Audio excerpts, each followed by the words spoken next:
Hello बच्चे, नमस्ते। I hope आप सभी अच्छे होंगे।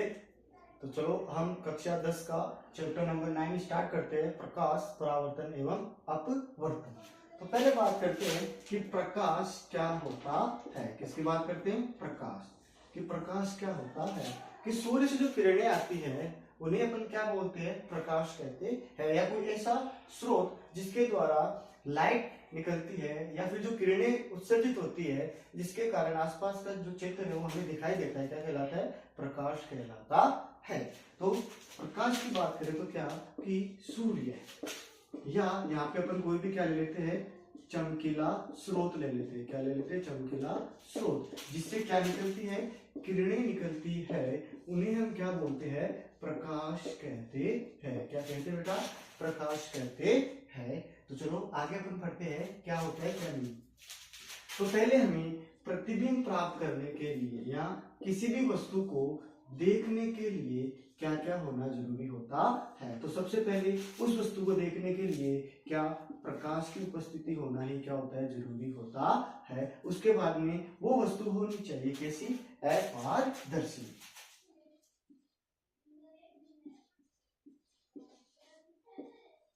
अपारदर्शी। तो बेसिक तौर पर अगर देखा जाए तो अगर दर्शन या देखने के हिसाब से बात करें तो वस्तुएं 3 प्रकार की मानी जाती है, जिसमें अपन पहले बात करते हैं नॉर्मल पारदर्शी। किसकी बात करते हैं? पारदर्शी। उसके बाद में हम पढ़ेंगे पारभासी। फिर तीसरे अपन पढ़ेंगे अपारदर्शी। ठीक है। तो वस्तु को देखने के हिसाब से वस्तु को 3 भागों में बांटा गया है। पहला बात करते हैं पारदर्शी, दूसरी बात करते हैं हम पारभासी और तीसरी बात करते हैं अपारदर्शी। पारभासी का मतलब क्या हो गया कि वे वस्तुएं, कौन सी? वे वस्तुएं जिनके आर पार हम देख सकते हैं। इसके आर पार अपन क्या कर सकते हैं? देख सकते हैं। आर पार हम क्या कर सकते हैं? देख सकते हैं। ठीक है। जैसे हम हलवाई की दुकान पे जाते हैं तो वो सामने मिठाइयों के सामने कांच लगा हुआ रहता है। उस मिठाइयों के कांच के आगे आर पार हम देख सकते हैं कि कौन सी मिठाई रखी हुई है। फिर बात करते हैं पारभासी, जिसमें हमको क्या होता है? आभास होता है। क्या होता है? आभास होता है कि उस वस्तु के पीछे कोई ना कोई वस्तु है। जैसे हम हमारे घर पे खिड़कियों की बात करें तो उनमें जो कांच लगाए जाते हैं वो बेसिक तौर पे कौन से होते हैं? पारभासी होते हैं, जिसके आर पार हम क्लियर यानी साफ तरीके से देख नहीं सकते हैं, परंतु हमें ऐसा महसूस होता है या आभास होता है कि उसके पीछे कोई ना कोई है। फिर बात करते हैं अपारदर्शी, मतलब कि वे वस्तुएं जिसके आर पार क्या? आर पार नहीं देखा जा सकता। आर पार नहीं देखा जा सकता है, उसे क्या कहते हैं? अपारदर्शी कहते हैं। बेसिक तौर पे पारभासी और अपारदर्शी वस्तुएं मिलकर ही क्या बनाती है बेटा? छाया बनाती है। किसका निर्माण करती है? छाया का निर्माण करती है। और प्रकाश उस वस्तु से टकराकर हमारे आंखों में गिरता है, तब क्या निर्माण होता है? उसका प्रतिबिंब बनता है। क्या बनता है? प्रतिबिंब बनता है। तो चलो हम अब आगे स्टार्ट करते हैं कि परावर्तन क्या होता है। यहाँ तक तो सभी बच्चों को समझ में आया होगा, आई होप। चलो आगे स्टार्ट करते हैं। चलो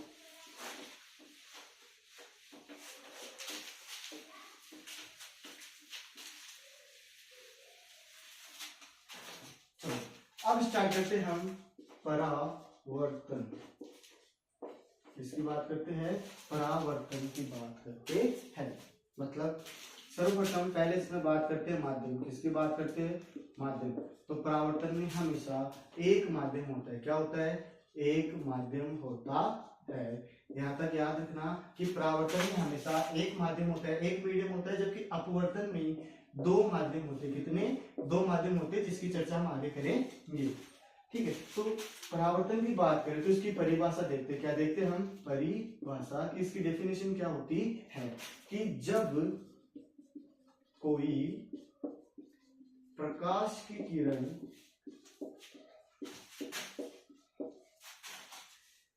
किसी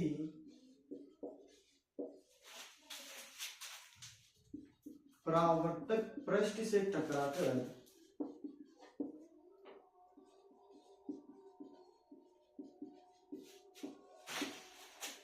पुनः उसी माध्यम में लौट जाती है, उसे क्या कहते हैं? प्रकाश का परावर्तन कहते हैं। क्या कहते हैं? परिभाषा फिर से देखते हैं बेटा एक बार फिर से, कि जब कोई प्रकाश की किरण किसी परावर्तक पृष्ठ से टकराकर पुनः उसी माध्यम में क्या होती है? लौट जाती है, उसे क्या कहते हैं? प्रकाश का परावर्तन कहते हैं। अब बात करते हैं माध्यम। तो माध्यम बेसिक तौर पे आपकी सब्जेक्ट में बात करें तो दो प्रकार का बताया गया, एक बताया गया विरल माध्यम, एक बताया गया सघन माध्यम। विरल माध्यम की बात करते हैं इसमें मोस्टली बताया गया हवा या वायु। सघन माध्यम की बात करें तो इसमें जैसे कांच, जल आदि। ठीक है, जो अपन आगे देखते हैं एक बार। ठीक है, तो परावर्तन में क्या होता है? एक ही माध्यम होता है और प्रकाश की किरण टकरा कर पुनः उसी माध्यम में क्या होती है? चली जाती है। तो ठीक है, आगे देखते हैं अपन परावर्तन के प्रकार। क्या पढ़ेंगे अपन? परावर्तन के प्रकार, कि परावर्तन कितने प्रकार का होता है। तो परावर्तन मोस्टली अगर देखा जाए तो दो प्रकार का होता है। कितने प्रकार का होता है? दो प्रकार का होता है, जिसमें पहले बात करते हैं हम किसकी? नियमित परावर्तन। किसकी बात करते हैं? नियमित परावर्तन की बात करते हैं। फिर दूसरी बात करेंगे तो किसकी? अनियमित बोल दो या विसरित परावर्तन।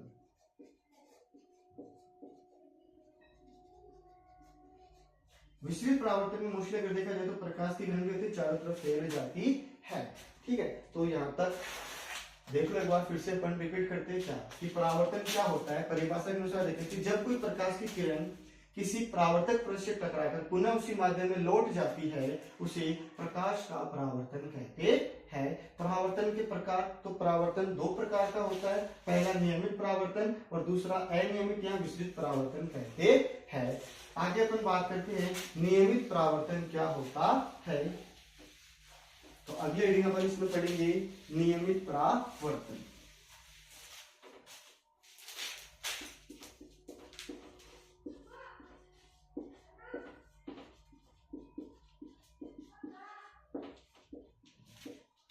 इसमें बेसिक तौर पे क्या होता है कि नियमित परावर्तन में जो सतह होती है वो समतल होती है। कैसी होती है?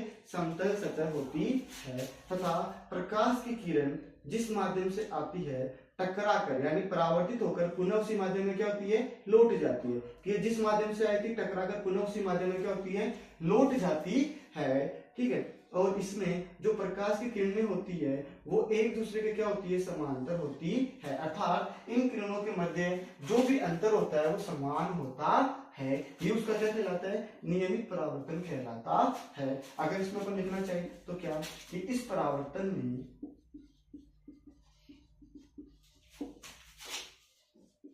पृष्ठ समतल होता है। कैसा होता है? समतल होता है, तथा प्रकाश की किरणें क्या होती है? एक दूसरे के समांतर होती है। आगे अपन बात करते हैं दूसरा विसरित परावर्तन। किसकी बात करते हैं? विसरित परावर्तन। ठीक है, इसमें बात करें तो इसमें जो परावर्तन सतह होती है, जो परावर्तक पृष्ठ होता है वो कैसा होता है? खुरदरा, या बात करें उबड़ खाबड़। ठीक है, तो देखिए इस प्रकार से कोई सतह होती है तो प्रकाश की किरण आई ऐसे गुजर गई, फिर कोई प्रकाश की किरण आई ऐसे निकल गई, प्रकाश की किरण आई ऐसे निकल गई। ठीक है, तो ये जो परावर्तन होता है वो कैसा होता है? विसरित परावर्तन होता है। कैसा होता है? विसरित परावर्तन होता है। अब अपन बात करेंगे इसके नियमों की। किसकी बात करेंगे? इसके नियमों की। तो पहले अपन फिर से एक बार रिकॉल कर लेते हैं परावर्तन क्या होता है। कि जब कोई प्रकाश की किरण समतल सतह से टकराकर पुनः उसी माध्यम में लौट जाती है उसे परावर्तन कहते हैं। परावर्तन के लिए एक माध्यम होता है, साथ में परावर्तन कितने प्रकार का होता है? तो परावर्तन दो प्रकार का होता है, जिसमें पहला होता है नियमित परावर्तन और दूसरा होता है विसरित परावर्तन। नियमित परावर्तन में जो सतह होती है वो समतल होती है, जबकि विसरित परावर्तन में जो सतह होती है वो कैसी होती है? खुरदरी या फिर उबड़ खाबड़ होती है। ठीक, अब आगे अपन पढ़ेंगे परावर्तन के नियम। क्या पढ़ेंगे हम? परावर्तन के नियम।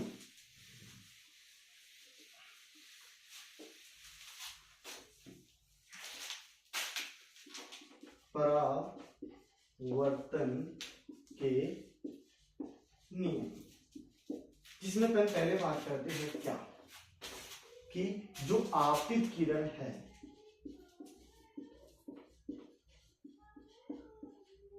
वह परावर्तित किरण वह अभिलंब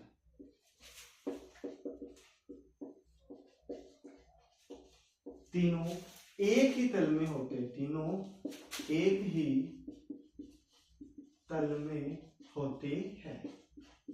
पहले बात करते हैं हम परावर्तन के नियम, जिसमें पहला नियम होता है कि आपतित किरण, परावर्तित किरण तथा अभिलंब तीनों एक ही तल में होते हैं। अब आप बात करोगे कि सर ये आपतित किरण क्या होती है, परावर्तित किरण क्या होती है और अभिलंब क्या होता है। तो हम देखते चलो आगे।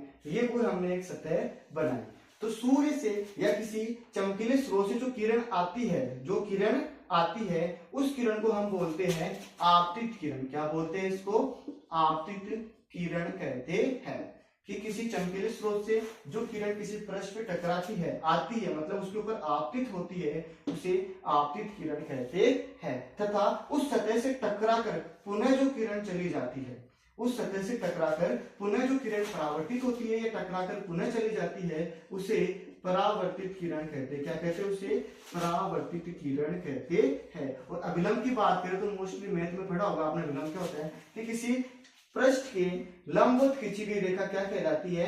अभिलंब कहलाती है। अर्थात देखो, आपतित किरण, ये आपतित किरण हो गई, परावर्तित किरण, ये परावर्तित किरण हो गई, तथा अभिलंब तीनों क्या हो गए बेटा? एक ही तल में क्या है? स्थित होते हैं। तो यहाँ पे क्लियर हो गया कि जो आपतित किरण है, परावर्तित किरण है तथा अभिलंब तीनों एक ही तल में क्या होते हैं? स्थित होते हैं। चलो आगे इसका दूसरा नियम पढ़ते हैं अपन, तो वो देखो क्या होता है। दूसरा रूल क्या बोल रहा है वो देखो कि जो आपतन कोण है वह परावर्तन कोण, आपतन कोण और परावर्तन कोण का मान सदैव, याद रखना, सदैव क्या होता है? बराबर होता है। कैसा होता है? बराबर होता है।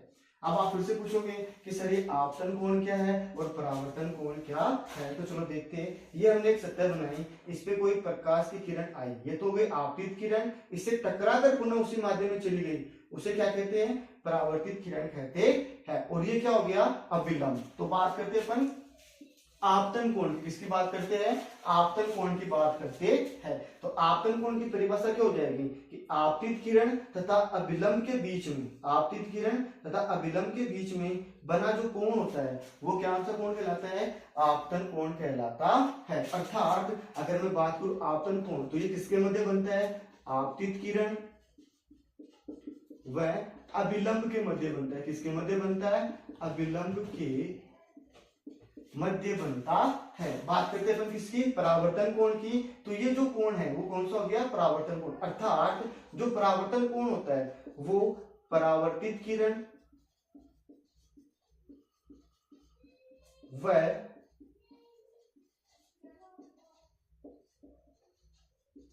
अभिलंब के मध्य बनता है। आपतित किरण अभिलंब के मध्य जो कोण बनता है उसे आपतन कोण कहते हैं। परावर्तित किरण तथा अभिलंब के मध्य जो कोण बनता है उसे कौन सा कोण कहते हैं? परावर्तन कोण कहते हैं। तो यहाँ पे परावर्तन के दो नियम आपके क्या होते हैं? कंफर्म होते हैं। पहला नियम बात करते हैं क्या? आपतित किरण तथा परावर्तित किरण व अभिलंब तीनों एक ही तल में स्थित होते हैं तथा आपतन कोण व परावर्तन कोण का मान क्या होता है? समान होता है। अर्थात कोण आई बराबर क्या होता है? कोण आर होता है। ठीक है, तो ये अच्छे से याद करना। ठीक, बेसिक सा क्वेश्चन यहाँ पे पूछा जाता है, वो क्या है वो देखते हैं कि जो परावर्तन का नियम है, जो परावर्तन का नियम है क्या वो सभी प्रकार के दर्पणों में या समतल और खुरदरी सतह पे लागू होता है या नहीं होता है? तो याद रखना, जो ये परावर्तन का नियम है सदैव चाहे सतह कैसी भी हो या दर्पण कोई सा भी हो, परावर्तन का नियम हमेशा सदैव क्या होता है, हर प्रकार के दर्पण पे क्या होता है, सदैव लागू होता है। बेसिक से यहाँ पूछा जाता है नॉर्मली, ठीक है। बच्चे क्वेश्चंस भी करते हैं कि क्या परावर्तन का नियम सभी वस्तुओं पर लागू होता है, जो दर्पण होता है सभी पर लागू होता है, नहीं होता।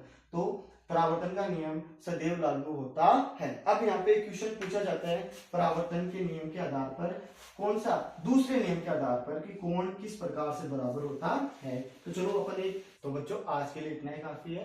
हम कल फिर से आगे परावर्तन पर आधारित एक समीकरण पढ़ेंगे, एक रूल पढ़ेंगे और उसके अकॉर्डिंग अपन क्या करेंगे, न्यूमेरिकल सोल्व करेंगे। तो बच्चों आज के लिए इतना ही काफी है। अगर आपको ये वीडियो पसंद आया तो लाइक, सब्सक्राइब और अपने दोस्तों के साथ भी शेयर करिए कि कुछ इस प्रकार से पढ़ाया जा रहा है, तो आप भी ज्वाइन होइए। ठीक है, ओके, बाय।